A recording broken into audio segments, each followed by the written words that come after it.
to our relationship. She was fighting back that I was being needy after my mom's demise. She said that earlier I used to visit my mom twice a week so Celia's absence didn't bother me so much. She is wrong. I used to visit my mother on weekends and on those when Celia had work. On her off days, I always ensured to return home on time to spend time with her. Previously, she used to fight that I was a mama's boy and now she was saying that I was needy. While all these were still going on, I saw her with my stepdad, and that added to my fury. A few weeks later, it was Thanksgiving. Yes, I'm talking about the last Thanksgiving which just went, and she insisted that we invite Andrew. I was surprised at her direct suggestion. She said Andrew was living alone and had no one, so as an extended family we should invite him.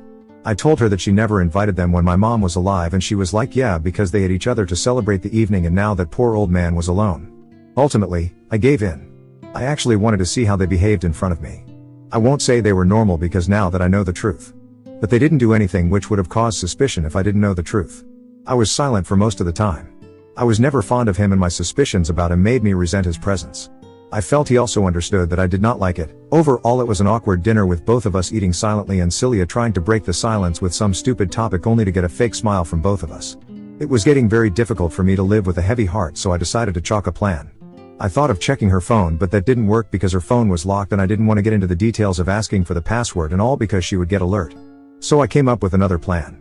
I told Celia that I would be going out of town for a couple of days for work purposes.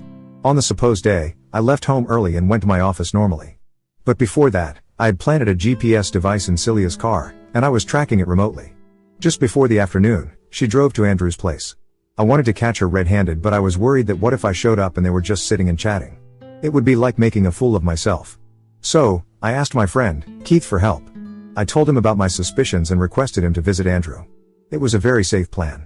I told him to record them if he found them doing anything outrageous. The house lock was password protected and I was just hoping that Andrew didn't change the PIN. Keith was worried that Andrew might suspect him of sneaking into the house. I told him to just say that the front door was open and he was there just to check on him. The main door didn't open in the living area. There was a small passage that led to the living room so there was no one that would suspect him of unlocking the door. After a lot of convincing, he agreed. He went inside but couldn't find them in the hallway. He then peeped inside the bedroom with his phone camera switched on. He had kept the phone in his shirt pocket with a camera popping out so that they didn't suspect him. He saw that the two were without clothes cuddling each other. He then cried sorry and left the house before any of them realized. Andrew followed him outside asking him what he was doing there. Keith said that he was just there to check on him but it's okay, he would come later. He sat inside his car and drove off before any confrontation with Andrew or Celia. But I tell you my friend is so stupid. Instead of opening the back camera, his front camera was open the whole time and nothing got recorded except Andrew and Celia yelling at Keith's sudden appearance. Anyway, I got the confirmation that I'm giving time